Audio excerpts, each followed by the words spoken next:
In my former video, I was talking about Celibidache theory of intervals in his fenomenology, and I was talking about the uh, natural need for the human conscience to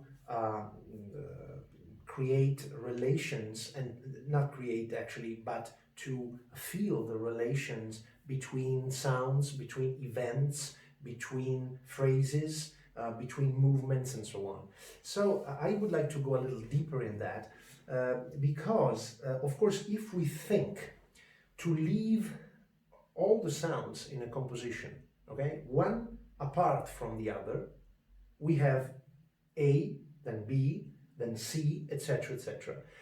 We actually get single elements, single sounds, or single, say, sound events. But we don't actually get the whole thing, because if we cannot correlate the sounds and, once again, the phrases, etc., we just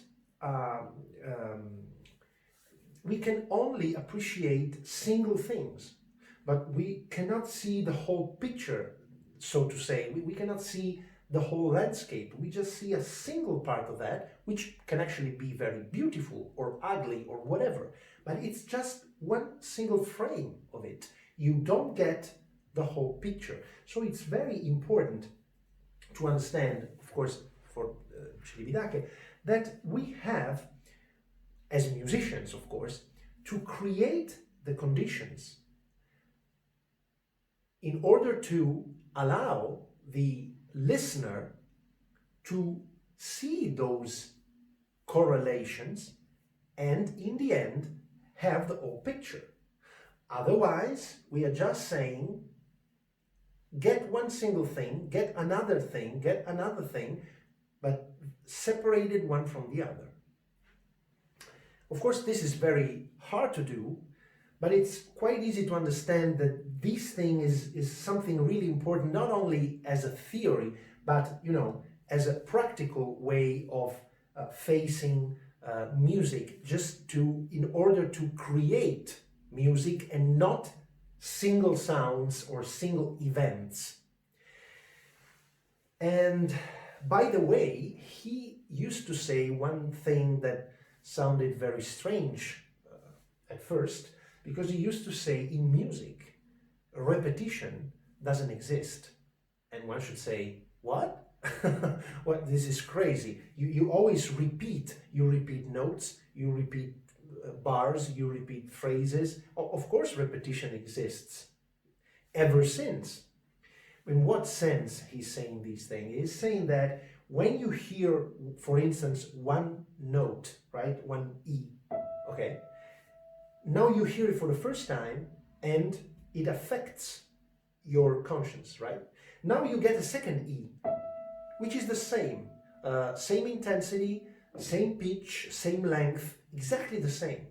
But it's not the first one that you hear, because you heard the first before. So the second note is naturally in relation with the first. And because we do that as human beings, we hear the first, and then we hear the second, and we create a relation. And then we maybe hear a third, and once again, we have two events before that, of course, are affecting our way to hear the third note. So what does that mean practically as music makers, so to say? Well, this is very important, because you have to ask yourself, if we are repeating something, right? What is the reason why? Why are we repeating? Is that because the composer wanted to achieve an increasing of tension? Or is that why he wanted to release tension and go lower? This is so important to ask yourself, and then, of course, to do, because it depends on where you are and what you are playing, actually.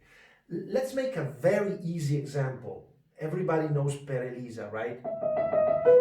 Okay, so what do we do in the very beginning? We repeat. And let's, you know, put aside the D sharp, okay? But just keep in mind that the first most important note, which is the E, okay? The beginning, after all, is what? Is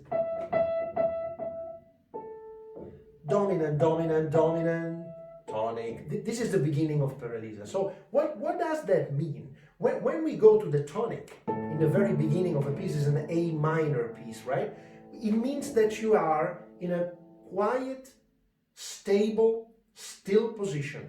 No tension, nothing is moving. We are just playing a little arpeggio in the tonic triad, in the tonic chord. This is it, right? Nothing. It means that we have a precondition for that. So you have a dominant, dominant, dominant, tonic. So what do you think? Is this repetition meant to increase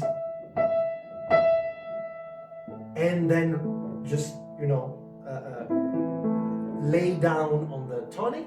Or it's meant to have a certain tension that gets lost and then you suddenly go to the tonic? Well, of course, the first one is the good one, because we need a certain tension. We are saying this is the dominant, this is the dominant, right? But now it's enough and we go to the tonic. And what happens next? Well, another dominant here from A to B, and then B, C again to the tonic, a little resolution, a little cadenza, and then what happens here? It's another repetition of the first semi-phrase. Once again. Okay. And now what is a dominant, and the final resolution going down, C, B, first time we were going up, you know, B, A.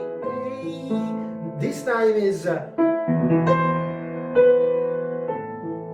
this is the end of the first phrase, and then you go on. So you can see that if you just put yourself into it and try to work with much attention to all these important details of harmony, of intervals, and so on, you can understand that there's a certain way to deal with the music. And I cannot just simply say, I want to be extravagant, right? So I want to play my way.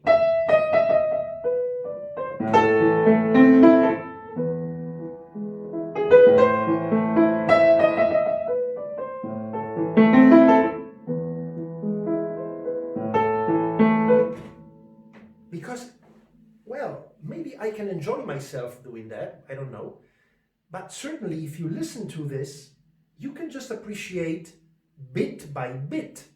But there are no conditions to put one thing with the other in relation. This is one thing, this is another thing, this is another thing, and this is another thing again. There are no relations between these events.